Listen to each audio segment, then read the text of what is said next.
Далеко-далеко, где не видно нам, выше солнца и звезд вне земной дали, одна девушка встретилась с ангелом.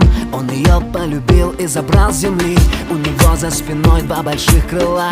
Улыбнувшись, сказал он: летим со мной. И она воспротивиться не смогла, отреклась навсегда от любви земной.